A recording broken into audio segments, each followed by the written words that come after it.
Selamat datang di Padepokan Witasem. Pada kesempatan ini, Anda sedang mendengarkan bagian dari Kitab Kiai Gringsing dengan latar belakang pemerintahan Panembahan Hanyokrowati pada zaman Mataram Islam. Bab yang Anda dengarkan sekarang adalah bab 1, yaitu Agung Sedayu Terperdaya. Selamat menikmati dan berbahagialah. Salam. Demikianlah, maka para pemimpin kelompok segera memerintahkan pengikutnya untuk bersiap. Sebelum malam berlalu semakin pekat, para pengikut Ki Garu Wesi telah berjalan menuju tempat-tempat yang telah ditentukan pemimpinnya. Tidak ada seorang pun yang menyatakan keberatan karena justru perintah seperti itu yang mereka harapkan. Namun mereka juga merasa ngeri apabila mengingat ketangguhan pasukan khusus dan para pengawal tanah perdikan. Tetapi karena mereka telah terbuai angan-angan panjang tentang kemakmuran, maka mereka dapat mengalihkan rasa ngeri. Harapan mereka semakin membumbung tinggi ketika mendengar berita dari petugas sandi yang telah tersebar di antara mereka bahwa keadaan tanah perdikan yang tidak mempunyai kesiagaan pada ancaman bahaya. Tetapi tanpa sepengetahuan para pemimpin kelompok, Ki Hariman telah keluar meninggalkan mereka menuju tempat yang telah ia rencanakan bersama Ki Garu Wesi. Ki Hariman akan melakukan pekerjaan yang dapat mencabut nyawanya apabila ia gagal melakukannya. Dalam perjalanannya menembus malam, Ki Hariman mengakui rencana Ki Garu Wesi yang benar-benar mengejutkannya. Ia benar-benar licin, kata Ki Hariman dalam hati. Di kediaman Ki Gede Menoreh, Prastowo dan Agung Sedayu terlihat duduk bertiga bersama Ki Gede di beranda belakang rumah Ki Gede. Bagaimana dengan persiapanmu, Prastowo? Prastowo dengan tenang menjawab, saya telah kumpulkan para pemimpin kelompok dan menyampaikan pesan-pesan Kakang Agung Sedayu. Dan menurut saya, rencana Ki Rangga akan menjadi sebuah kejutan besar. Ki Gede berpaling pada Agung Sedayu, lalu bertanya, apakah kau telah mendapat laporan sebelum datang kemari? Agung Sedayu menggeleng. Ia menarik napas panjang lalu katanya, sebenarnya ada yang menarik untuk direnungkan, Ki Gede. Ki Gede mengerutkan keningnya. Ia menunggu Agung Sedayu melanjutkan penuturan. Prastowo pun terlihat menyimpan pertanyaan dalam sorot matanya. Saya memberi perintah pada pasukan khusus untuk bersiaga penuh tanpa perlu memperlihatkan ketegangan yang mungkin ada, kata Agung Sedayu. Hal yang sama pun telah saya minta untuk dilakukan oleh para pengawal.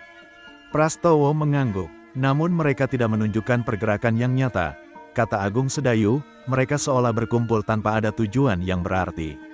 Saya menganggap perbuatan mereka merupakan sesuatu yang baru. Ki Gede kemudian mempunyai bayangan tentang yang disampaikan Agung Sedayu, namun ia masih membutuhkan pendapat Agung Sedayu. Ki Gede, berkata Agung Sedayu, kita belum tahu ketinggian ilmu orang-orang yang akan kita hadapi. Sekalipun Ki Garu Wesi pernah mengeluarkan gelap ngampar, tetapi ia lakukan untuk mengecilkan hati Sekar Mirah. Kemudian orang-orang yang berada di belakangnya pun sepertinya terdiri dari orang-orang yang telah berpengalaman. Tetapi petugas sandi pasukan khusus memberi laporan yang berbeda. Bagaimana laporan mereka, Kakang? Tanya Prastowo. Pengikut Ki Garu Wesi tidak melakukan latihan atau persiapan selama 2 atau 3 hari terakhir. Dahi Ki Gede berkerut mendengar Agung Sedayu. Dan menurut Kakang, benteng pendem adalah siasat terbaik menghadapi mereka. Menunggu mungkin jalan keluar terbaik bagi kita saat ini. Jawab Agung Sedayu. Apabila kita menyerang mereka secara mendadak, bukankah itu dapat melumpuhkan mereka dalam sekejap? Kembali Prastowo bertanya. Mereka dapat menuntutku, Prastowo. Mereka dapat berkata pada Mataram atau siapa saja apabila mereka telah diserang oleh orang-orang Menoreh hanya karena mereka bermalam beberapa hari, kata Ki Gede. Aku tidak mempunyai landasan untuk menyerang mereka. Prastowo tidak dapat menahan kesabaran. Lalu ia berkata, mereka telah mendatangi rumah Kakang Agung Sedayu lalu mengancam akan menyerang tanah perdikan. Aku kira itu sudah cukup bagi kita untuk menghukum mereka. Menurutku, kata-kata Ki Garu Wesi bukanlah suatu ancaman, kata Ki Gede Menoreh, tetapi bukan berarti kita akan berdiam diri. Kita telah melakukan langkah tepat. Prastowo menarik napas dalam-dalam lalu berpaling pada Agung Sedayu. Kata Agung Sedayu, kita sebenarnya berada dalam kesiapan tinggi jika mereka menyerang pada malam ini. Hanya saja saya mempunyai perasaan buruk mengenai siasat mereka. Jadi malam ini saya akan mendekati perkemahan mereka. Saya turut dengan Kakang, sahut Prastowo. Agung Sedayu berkata padanya, keberadaanmu di tengah para pengawal lebih penting. Mereka tidak akan kehilangan kendali apabila kau bersama mereka. Prastowo berpaling pada Ki Gede yang kemudian mengangguk padanya. Lalu kata Prastowo pada Agung Sedayu, "Baik. Saya kira pendapat Kakang ada benarnya." Sejenak kemudian, Sukro datang menyusul Agung Sedayu di rumah Ki Gede Menoreh. Tubuhnya semakin tegap dan kokoh. Raut muka Sukro memancarkan semangat untuk mempertahankan tanah kelahirannya dengan perjuangan terbaik. "Sukro," berkata Ki Gede, "aku menaruh harapan padamu. Kau adalah pemimpin para pengawal di masa depan. Jadi aku minta padamu untuk dapat menjaga diri apabila terjadi perubahan suasana. Kau tidak dapat bertindak melampaui yang telah diperintahkan Prastowo dan Agung Sedayu padamu." Sukro menganggukkan kepala. "Aku mengerti kau mendapat tugas khusus pada malam ini. Sekalipun kau anggap mereka adalah ancaman, tetapi jangan jadikan alasan untuk membenarkan apapun yang menjadi dasar keputusanmu." Ki Gede berhenti sejenak sambil memandang Sukro yang menundukkan kepala. "Aku mengerti jika kau sering kehilangan kendali lantas kau berbuat dengan keras. Tetapi aku percaya padamu bahwa kau akan mengingat pesan-pesanku," kata Ki Gede kemudian. "Saya mengerti Ki Gede," Sukro berkata lirih. "Mungkin akan ada anak buahmu yang lepas kendali. Dan jika itu terjadi maka keadaan yang berkembang kemudian adalah tanggung jawabmu."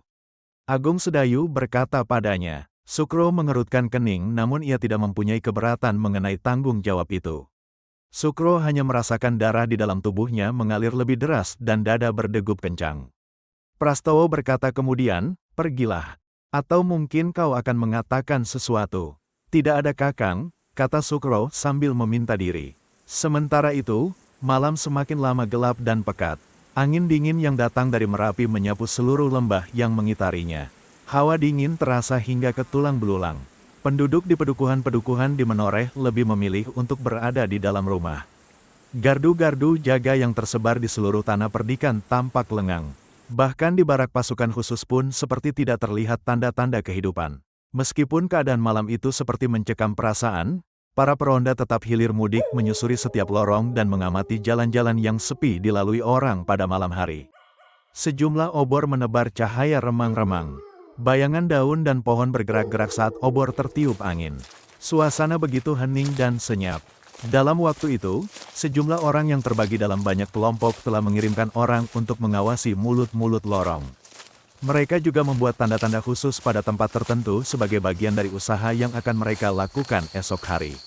Sebagian kecil dari orang-orang itu menempatkan senjata-senjata jarak jauh seperti anak panah dan pelontar batu yang terbuat dari bambu yang lentur. Prastowo juga telah mengatur kelompok-kelompok para pengawal dengan rapi dan teliti. Maka kelompok para pengawal akan dapat mengalir pada setiap titik pertempuran dan mereka dapat menghemat waktu untuk mencapai daerah yang diperkirakan akan terjadi benturan. Sukro tampak berada di antara para peronda yang memeriksa setiap lorong dan jalan. Sukro yang ditugaskan Prastowo untuk melihat persiapan benteng pendem dan beranting yang direncanakan Agung Sedayu. Kelengkapan senjata yang dimiliki tanah perdikan Menoreh nyaris mendekati senjata-senjata prajurit Mataram. Maka dengan begitu muncul semacam rasa bangga di dalam dada para pengawal. Mereka yakin dan percaya diri dengan kekuatan yang ada pada mereka. Keyakinan dan kepercayaan diri bahwa mereka akan sanggup mempertahankan tanah kelahiran dari setiap serangan. Bahkan seringkali Sukro dan kelompoknya berjalan mengitari daerah luar pedukuhan induk. Mereka memilih untuk menempuh jalan yang menuju letak perkemahan Ki Garuwesi. Tidak banyak pembicaraan yang terjadi di antara mereka. Agaknya para pengawal Menoreh menyadari bahwa mereka lebih membutuhkan mata dan pendengaran untuk menangkap adanya gerakan yang tersembunyi. Sukro dapat merasakan ketegangan yang mengendap dalam dada teman-temannya. Sekali-kali mereka bercanda, tetapi agaknya mereka terbawa oleh suasana yang mencengkam. "Mereka telah meninggalkan perkemahan," berkata salah seorang kawan Sukro. Mereka kemudian mengedarkan pandangan dan merayap mendekati lembah sempit yang menjadi tempat perkemahan pengikut Ki Garuwesi. Sukro saling bertukar pandang dengan teman-temannya. Mereka tidak melihat gerakan atau sesuatu yang mencurigakan di sekitar lembah sempit. "Sukro, apa yang harus kita lakukan?" bertanya seorang lainnya.